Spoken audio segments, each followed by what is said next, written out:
Hey guys, it's Shamanda. Welcome back for another edition of Smart Money Saturday. I'm so excited. Today is the final vlog for 2017. Now, it's been 4 months since I started on my debt-free journey, and I just have to say I'm so grateful for Dave Ramsey and that I ran across him on YouTube or Instagram, wherever it was, but I'm so grateful for that because it has totally changed my life. And although I'm not fully debt free yet, just my mentality has changed when it comes to money. I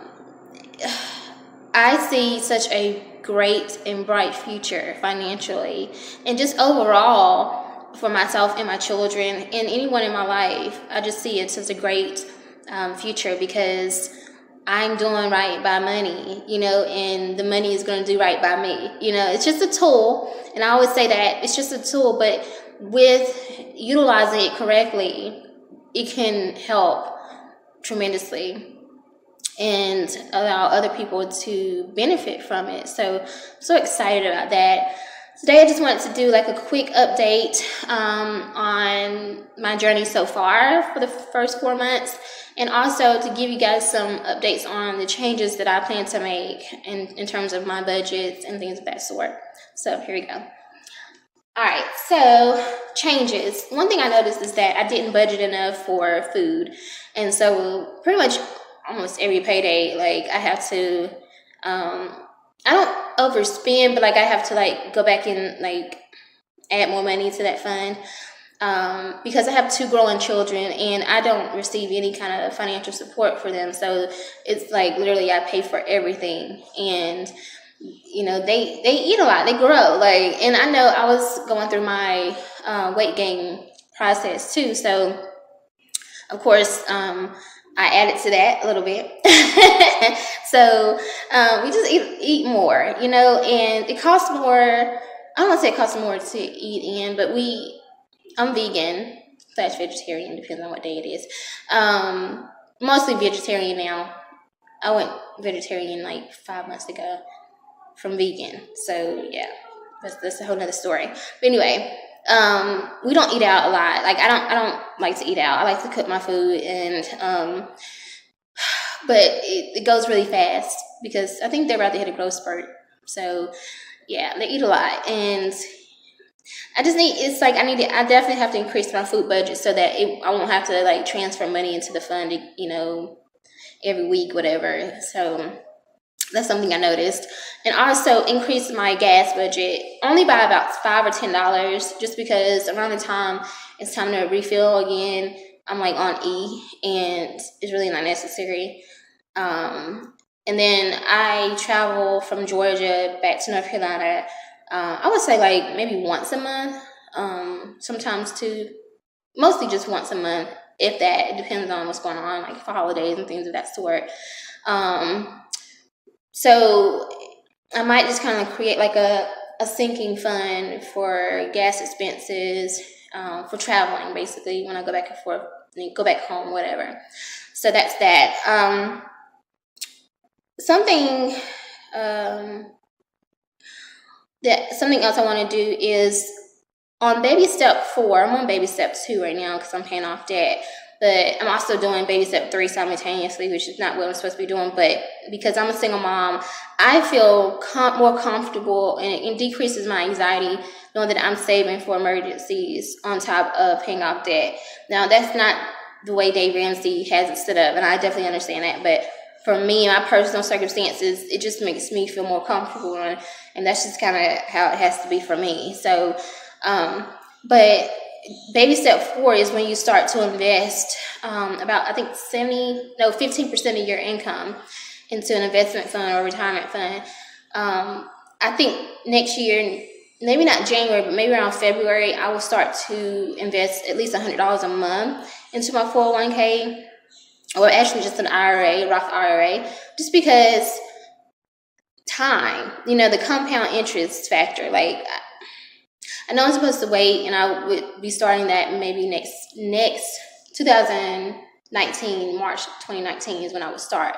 But I don't, that's like a lot of time and interest that could be adding up. So I think I'm gonna do either $50 to $100 a month at least in investment fund, just so like I said, time, because I just yeah. So I paid off over $2,500 in debt payments already in 4 months. I paid off my credit card, my loan. I only had one credit card. I could pay that off. I negotiated that balance down by like over $100. And my next payoff, will be on the 18th of January, and I'll pay off my car loan.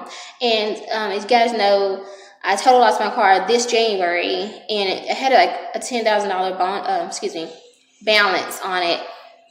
And so when it was total loss, the car insurance covered like $7,000, a little over $7,000 of that, and then I still owe like a $3,500 balance, and that's what I've been paying on. And I actually was able to negotiate it down to $1,790, and I have a payment of $290 and another $450. Those two payments I'll make in January, and then my car will be paid for, like the loan. And I have a car that's paid for. I paid for it in cash, $2,500 car, like it's a 2011 Ford Focus, and it's worth, I think, about $5 or $6 grand. So that's in my net worth column of assets, and it's a depreciating asset, but I own it, So once I pay off that car loan, like I don't have any car expenses or loans or anything like that, and my goal is to pay cash for a car, my next purchase. So I'll start saving up for that soon. And then a couple things that happened this year. Of course, I totally lost my car, but I also moved to a new state. I moved to Georgia with my 2 children as a single mom. And this is my first time moving out of state. I actually plan to move out of state again in 2018, but I'll do a separate video on that. I'm so excited, like really. And I know it's only been it's less than a year, but you'll see. I'll tell you more about that. Very excited and grateful for the debt-free community. You guys have been awesome. It's so weird because they'll see you posting like your bills online or how much your student loan debt is, and I'll post my stack of money that I'm depositing, and people are like, oh, don't post that online, it's scary, whatever. And I'm like, there's a whole community that does this. Like, it's nothing that I'm doing differently. Like, I'm not just one of a kind. Like, we're doing this, and nobody's afraid. We're not afraid. Like, we're good. Like, I'm not worried about that. So, I use that as motivation. It's not trying to show off to anybody or impress anybody. No, like, this $1,000 you see in cash, whatever, it's like it's about to go into the bank. Like, I could be going to go get me some red bottoms or something. You know what I'm saying? But I'm not. I'm putting this in the bank, in the savings account. Like, that's used to inspire and motivate people, not to show off. So I'm so grateful that I can, if I'm feeling like, oh gosh, I gotta do this again, I can just type in debt-free community or look up, friends on my timeline, and we're all motivating. We're all doing that. Like, it's so amazing. And somebody pointed out there's not a lot of single parents that are on this journey, not that you see. And I am grateful to be one of those single parents that's actually on this journey, and I'm doing it by myself. There's a lot of married people in the debt-free community, and so that's kind of a little different. But when you see somebody, just one person like me, just doing it, and I'm taking care of my 2 children, I think it kind of stands out. So I want to encourage more single parents to get into this debt-free community as well, because we can do this and we owe it to our children. So I'm so excited. I'm so excited, beyond excited about this journey, because on the other side of this is so much, so much. So stay motivated, stay inspired. As I always say, we can do this. It's gonna be hard, but we're gonna do this.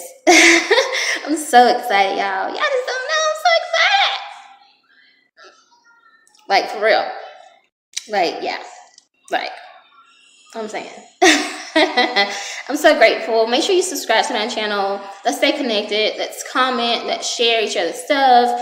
If you have a debt-free community or blog, definitely comment below. I want to subscribe to you. Subscribe to me. Let's follow each other on social media. Let's do this to stay motivated. And I will see you guys in 2018, which is only a few days away.